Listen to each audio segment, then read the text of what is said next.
Is Ron Greidanus, and I want to thank you for your invitation to speak today on bee mortality, which has been an industry challenge for the last 30 years.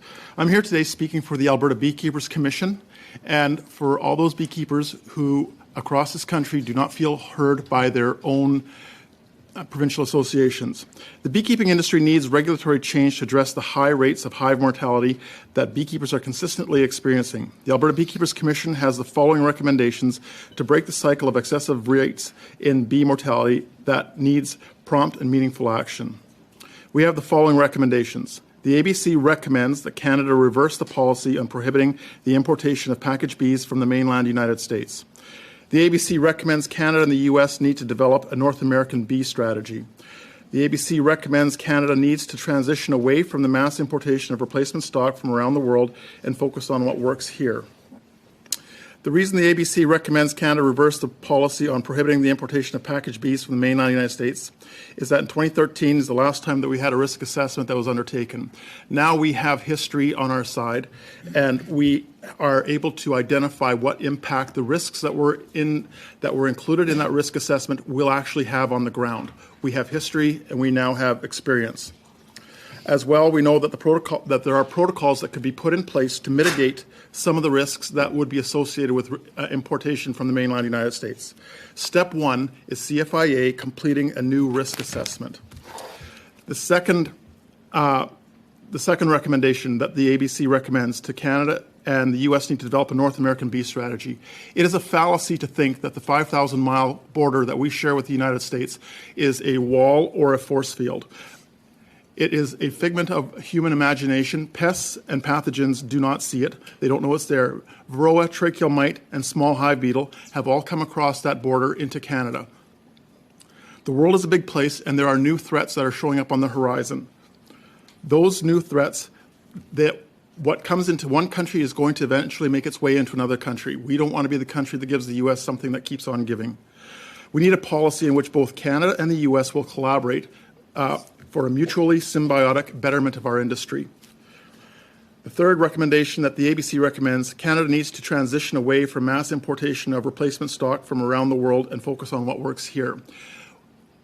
We're not asking to have the borders to the current legal sources of bees shut down immediately. We want to do a slow transition so that all the players in the industry can transition thoughtfully, carefully. Knee-jerk reactions have hurt this industry significantly over the last number of years. This year, there are 70,000 packages that will be imported into Canada to make up and fill the deficit that exists that have been incurred over the last number of years. Access to a reliable source of replacement bee stock is key to growing a stable, vibrant honeybee pollination industry that lies at the crossroads of the Canadian food security and ensuring environmental biodiversity and sustainability. The Canadian commercial beekeeping industry needs to grow to meet the needs of what Canada can be. My complete statement has been submitted to the committee prior to this meeting here. If you wish to read it in full, I can forward it to any of the members as they see fit. Thank you so much for your time. Dennis, we were just talking a little bit earlier this week about how honeybees are imported into Canada and make up the bulk of pollination activity in Canada. However, they have to be managed by farmers and brought in by farmers. Can you just explain to us a little bit more, like the percentages of pollination that honeybees are doing versus natural pollinators, and how that honeybee and honeybee management and them being brought into Canada, how that works for your farm? Thank you very much for that, Mr. Vierson. I provide hives for hybrid canola seed pollination. Those hybrid canola seed pollination hives that I bring down, that represent 80% of the yield that will come off that field represent 80% of the yield that comes off that field. Now, if you go to blueberry pollination, the number of times that honeybee visits that blossom is going to dictate how big that berry is going to be, and it represents a significant portion of the yield as well. It will be somewhere between 70 to 90% of the yield will come from that honeybee pollination. Now, the challenges are in trying to maintain the numbers. When I put the bees into blueberry pollination or when I put the bees into canola pollination, the hives are stressed. They have there's an overpopulation of bees in that particular area, they're looking for food wherever they can get it, and they are going to fly to the biggest source of honey that they can, and nectar and pollen that they can get. When they come out, they're usually hungry. They're usually stressed because they've been stuck on one diet. Imagine, if you will, the only thing you can eat is McDonald's Happy Meals. You can do that for a little while, but after the second week, you're going to break out and you're going to get sick, and it's not going to be all that healthy for you. Our effort is to try to get the bees out, get the bees in as quick as we can, get them out as fast as we can. But this is something that does stress the bees. Keeping the numbers up, keeping our hive numbers up so that we can have enough hives to be able to do this year after year after year does become a challenge. Importing package bees from offshore, which is the only available source that we have right now, is one step and one tool that we have in our toolbox to maintain the numbers so that we can provide effective pollination services to both the canola and the blueberry commodity groups. There are a total of 21 commodity groups that bees do pollinate for.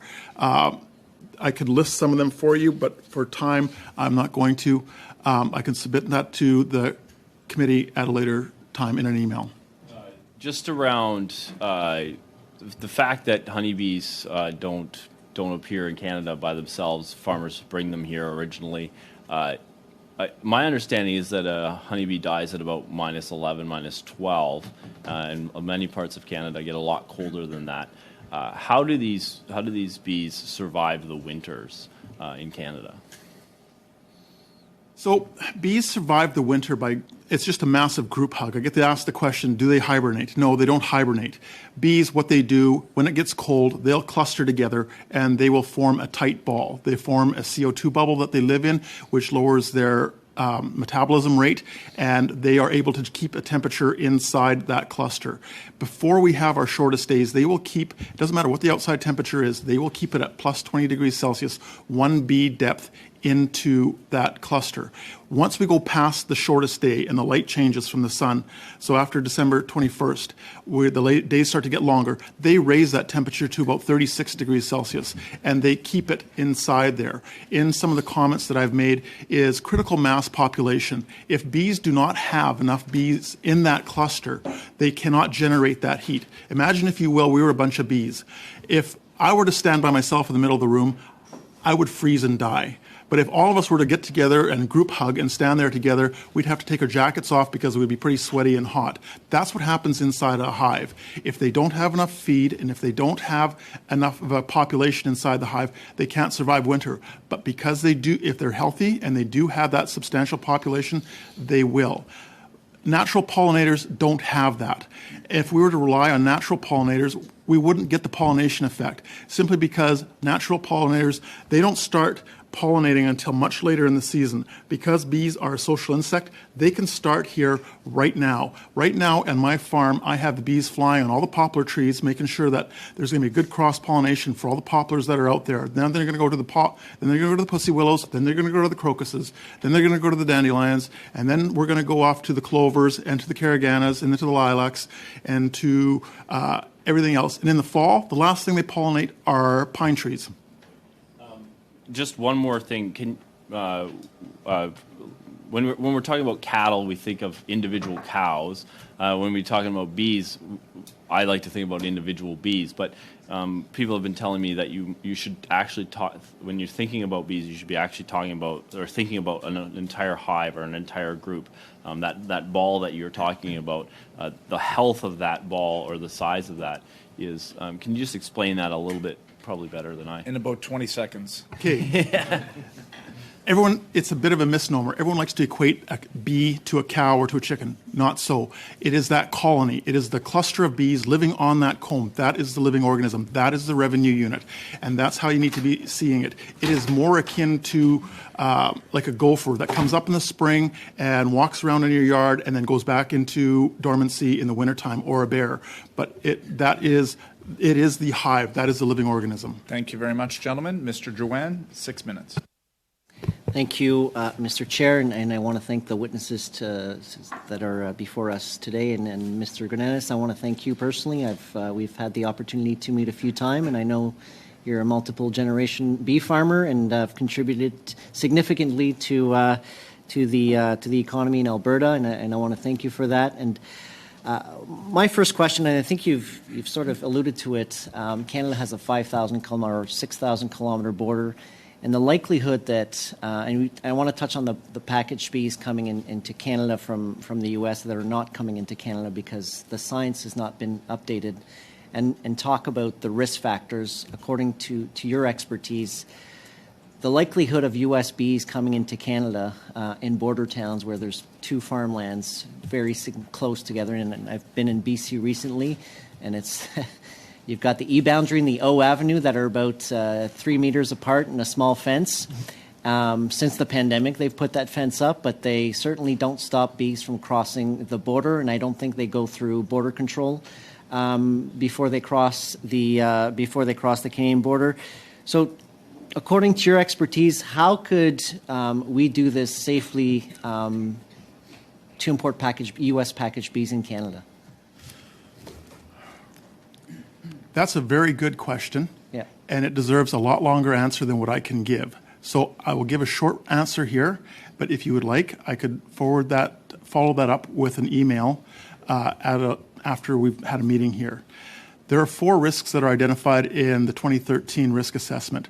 Those risks are resistant varroa to amitraz, resistant American foul brood, small hive beetle, and then Africanized honeybees. The resistant varroa to amitraz, that is something that we have in both countries right now.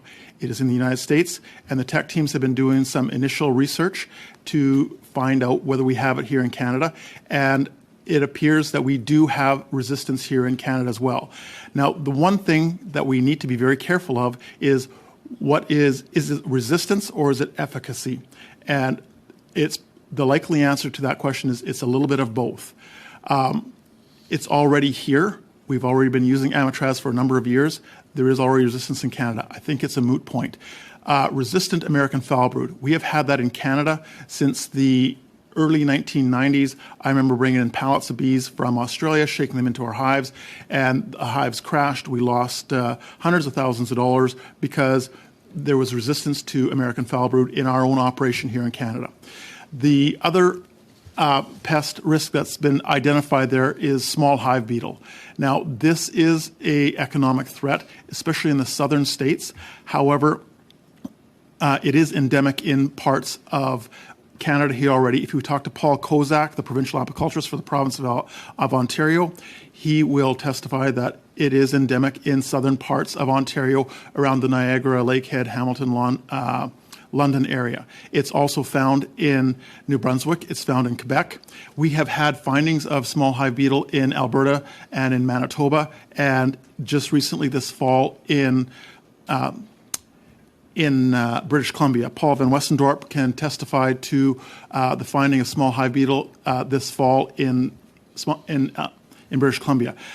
The reality of small hive beetle is that it fails to establish or thrive in Canada, and the economic losses that are associated with it just have not materialized. They have not materialized here in Canada, and they have not materialized in the northern United States as well. So in the northern states that border Canada. One of the things that needs to be done is a reassessment of what does it really entail. It might be a reportable pest, but is it a pest that actually causes any economic harm in Canada? And my assertion is no, it's not going to cause economic here in Canada. That leaves the last pest, which is Africanized honeybees.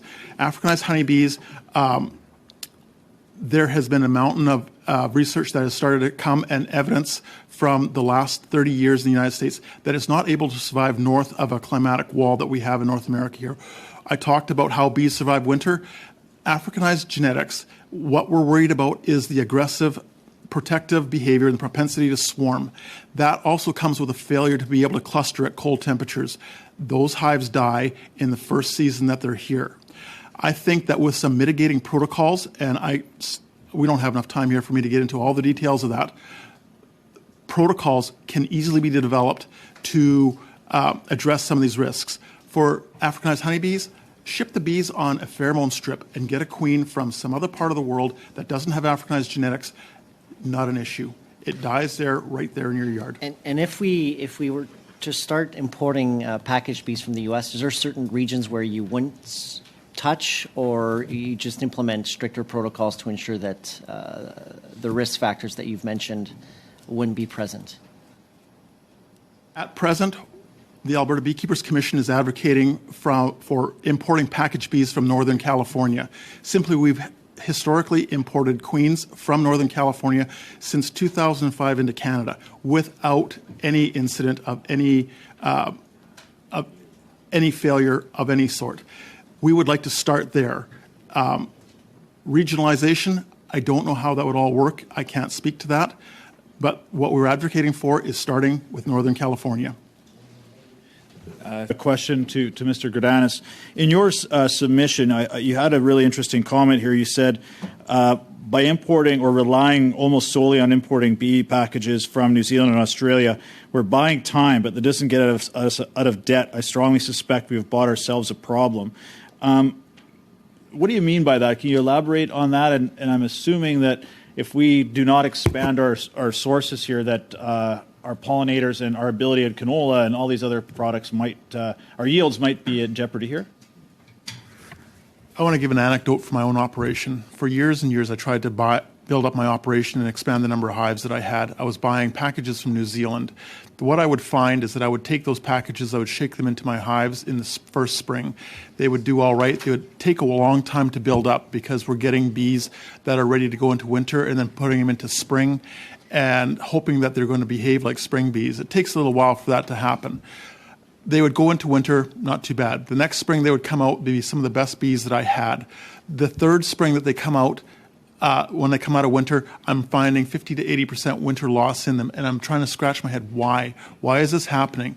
And the one theory that I have, hypothesis that I have regarding that, is that New Zealand has varroa mites. They've been using Apivar there for an awful lot longer.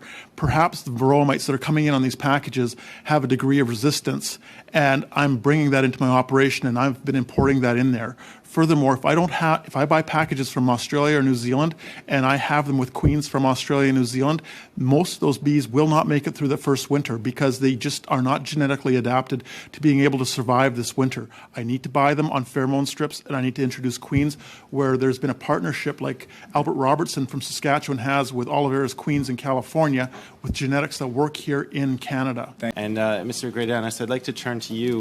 You've outlined very clearly the kinds of recommendations you'd like to see in our report, and I think you'll see agreement amongst members here to try and honor those.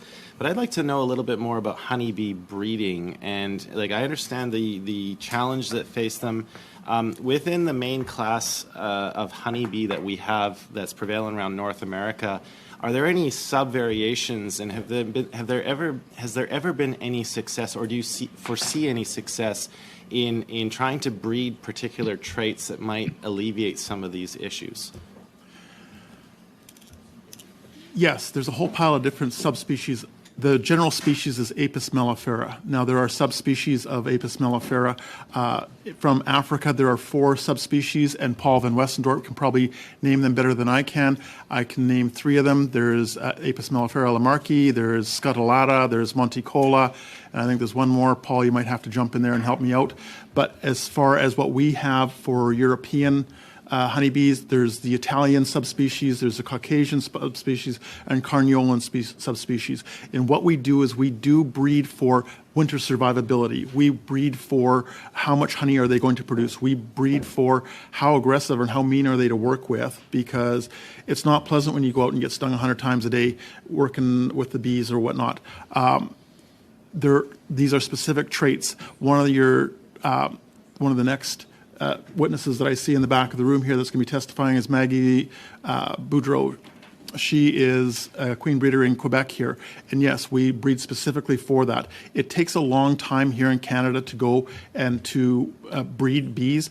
Typically, if you're a queen breeder, you would use artificial insemination, and you would be able to ramp up the process. As a commercial beekeeper, we use an open mating system where we choose hives that have drones with traits that we like, and we have We make queen cells from hives that we think that would make a good, they seem to survive winter well. They're not too mean. They produced a lot of honey last year. We make queen cells from them. When they hatch out, we make sure that they go and they mate with drones from that bee location over there. We get one season. So it's a long, drawn-out process. Thank you.